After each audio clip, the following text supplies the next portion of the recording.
So maybe we can just kind of start from the beginning, your journey, and it's started quite early. I mean, I think as early as maybe when you were in seventh, eighth grade, starting to Yeah. show symptoms of mental challenges with depression and anger. So I don't, and sometimes I know we don't necessarily remember that far back, or sometimes we even maybe repress the memory, or or just the medication kind of Yeah. impact our memory. But maybe you can share with us just how much you remember, how what you felt like, and what was going on back then.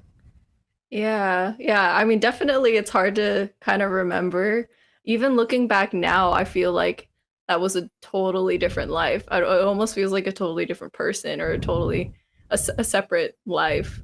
Just because my life is so different now.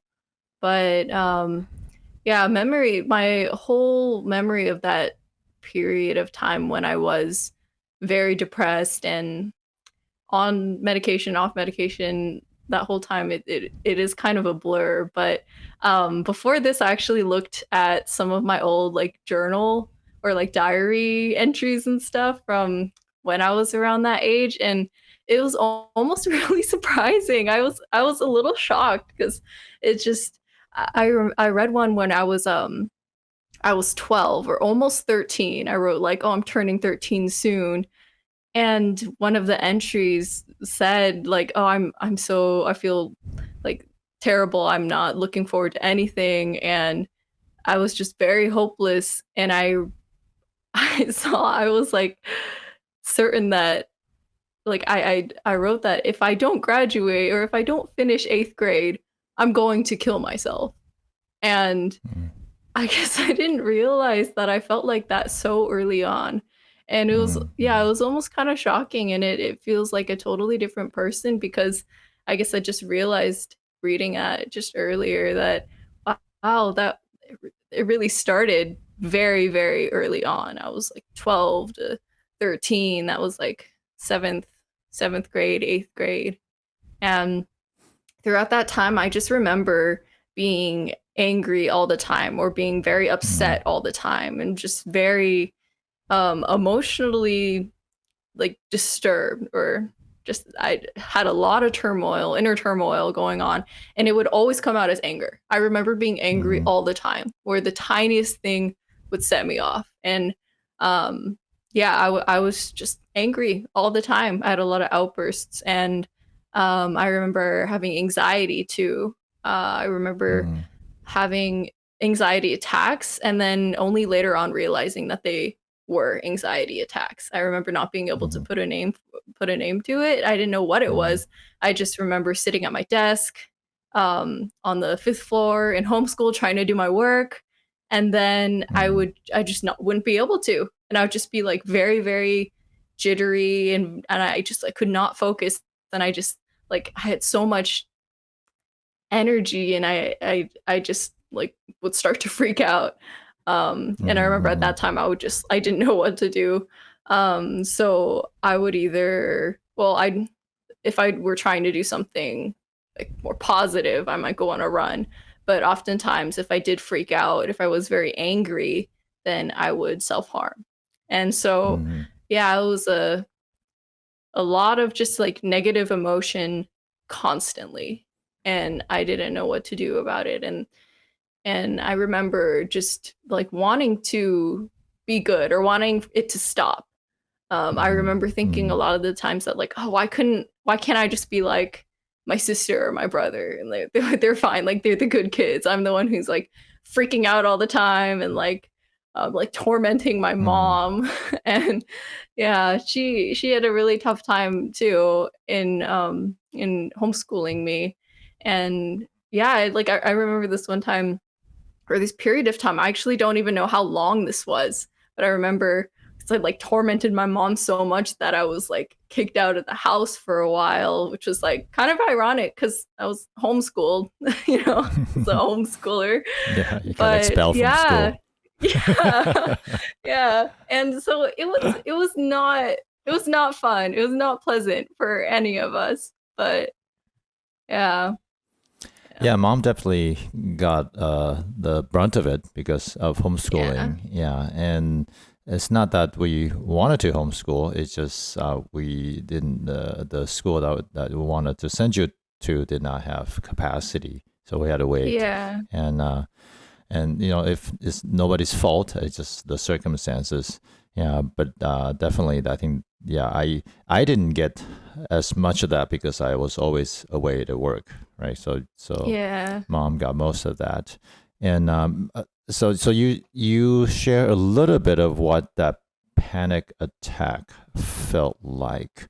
I think maybe if you remember more details, I think that may be helpful for a lot of people because I also see right now because I'm doing neurofeedback training for some people. In fact, I just met somebody who didn't realize that she's having um, panic attacks, and then when she started to describe these symptoms, and there are definitely signs of panic attacks, but oftentimes you don't even know what it is. Like you said, you can't put a label to it, so you just know that it felt wrong, but you don't know. So maybe you can describe some of these things that you notice or remember, and I think that can be helpful. Yeah. So for panic attacks for me, it was mostly I think at the time I wasn't very in tune at all with what my body was doing or what my body felt like physiologically, but mentally what I felt was just very overwhelmed. I felt like I did feel like a panic or like a scared. I Mm, had to do something or something terrible was happening or I just felt like I was freaking out. So that's what it felt like emotionally. And physiologically, I think I did. I think my heart rate was increased, and I did feel it was like going into fight or flight mode. I guess you could describe it as like sympathetic system activation, but I wasn't so in tune with that at the time. For the most part, when I had these anxiety attacks, it didn't get so bad to the point where I didn't feel like I could breathe. I think before then um, I would just, I would have to go do something or, um, oftentimes I would go on a run. mm, But yeah, for the most part, when I had panic attacks, like my breathing was okay. I just felt like I was freaking out and then I had to do something. Um, mm. yeah. So, Yeah, so that started pretty early, seventh grade turning into eighth grade, and that just kind of continued. And how would you describe its progression? Because we also looked into starting medication back then, yeah. and yeah, we'd try all kinds of different combinations of things. Yeah, but maybe Yeah. you can describe a So little bit of that progression. yeah, so I went into like counseling. Um I think it was 8th grade. I don't know if I think I started medication in 8th grade too. Mm, If I didn't in 8th grade, it was at least by like 9th grade. And I remember I didn't want to do it because I was like what kind of like high schooler or like middle schooler takes medication? Like I've never heard of that. And mm, so I remember not really wanting to, but I was like, I guess I don't really know what else to do. I remember not liking the counseling at all.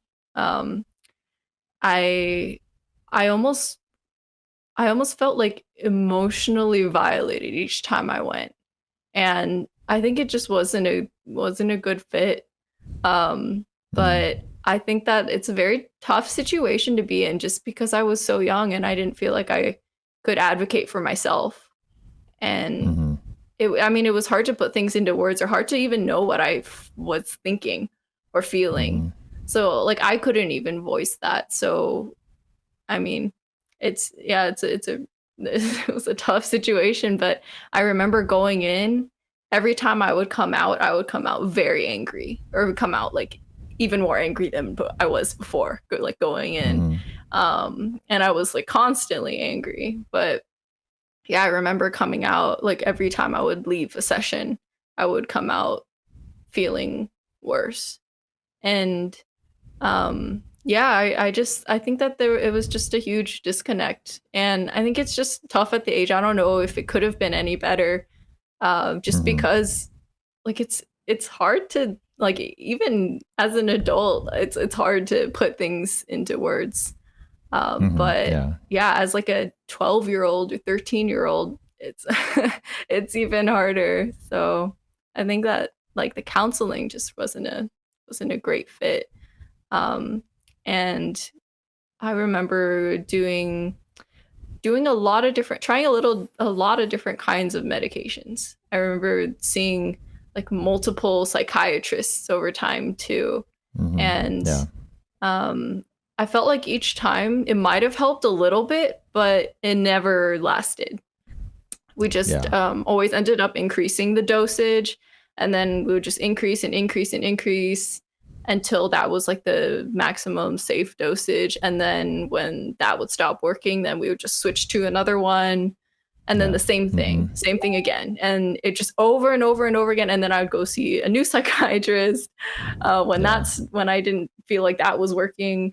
And yeah, that just kept going. And yeah, it just felt like a long time and with very little to show for it.